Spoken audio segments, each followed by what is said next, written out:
బ్రహ్మశ్రీ పత్రిజీ గారికి, అలాగే స్వర్ణమాల పత్రి మేడం గారికి నమస్కరించుకుంటూ, అట్లాగే మనకి ఇక్కడ పరిణిత మేడం కూడా ఉన్నారు ఇవాళ. చాలా సర్ప్రైజింగ్గా చక్కగా మన దగ్గరికి వచ్చారు. మేడం కూడా ఒకసారి హాయ్ చెప్పుకుంటూ ఈ ప్రాజెక్ట్ గురించి చెప్పాలి. ఇది మహావతార్ బాబాజీ కేవ్స్ దగ్గర, మీ అందరికీ బాగా తెలిసిన ప్లేస్. అది హిమాలయాల్లో ఉంటుంది, ద్వారహట్లో మహావతార్ బాబాజీ కేవ్స్. అక్కడ మనం ఒక ప్లేస్ తీసుకుని, ఒక స్థలం తీసుకుని అక్కడ ఒక పిరమిడ్ ప్లస్ అక్కడ ఒక ఆశ్రమం లాగా చేయాలని చెప్పి ప్రారంభించామన్నమాట. పత్రి సారు ఢిల్లీ వచ్చినప్పుడల్లా ఎన్నోసార్లు మేము నైట్ ప్రోగ్రామ్స్ అన్నీ అయిపోయినాక ఒక 2-3 గంటలు సార్తో కూర్చుని మేము ఎన్నో క్వశ్చన్లు అడుగుతూ ఉండేవాళ్ళం.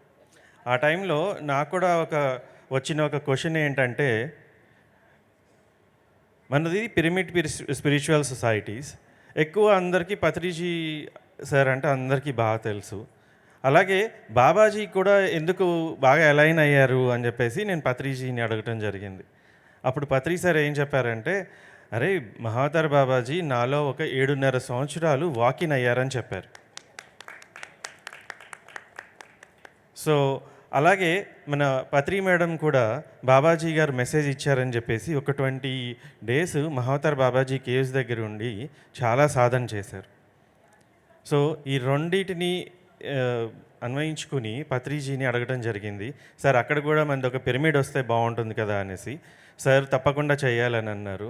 సో అందుకని లాస్ట్ 2024, 2025 నుంచి అక్కడ మనం ధ్యాన యాగాలు మనం ప్రతి సంవత్సరం చేసుకుంటూ ఈ సంవత్సరం నుంచి అక్కడ పిరమిడ్ కన్స్ట్రక్షన్స్ కూడా స్టార్ట్ చేసామన్నమాట. సో మీరందరూ అక్కడికి తప్పకుండా మళ్ళీ ఈ జూన్ మంత్లో 2026లో జూన్లో మళ్ళీ అక్కడ ధ్యాన మహాయజ్ఞం ఉంటుంది. సో మీరందరూ తప్పకుండా రావాలి. అలాగే నేను ఒక్కడనే కాదు, మహావతార్ బాబాజీ అంటే చాలా ప్రేరేపించబడిన వాడిని. మన పిరమిడ్ మాస్టర్స్లో ఎంతోమంది ప్రతి సంవత్సరం వెళ్తూ ఉంటారు.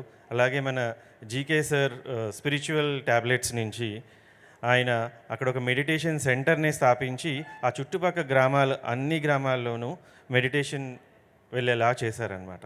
సో ఇప్పుడు అందరం కలిసి మన పిరమిడ్ స్పిరిచువల్ సొసైటీస్ మాస్టర్స్ అందరూ కలిసి, అలాగే ఉమామహేష్ గారు వాళ్ళ ట్రిప్స్ని చేస్తూ ఉంటారు. అలాగే నాగేంద్ర గారు ట్రిప్స్ చేస్తూ ఉంటారు. నవకాంత్ వాళ్ళందరూ ఎంతోమందిని మనం బాబాజీని ఆ హిమాలయాల్ని పరిచయం చేసిన మాస్టర్స్ అనమాట.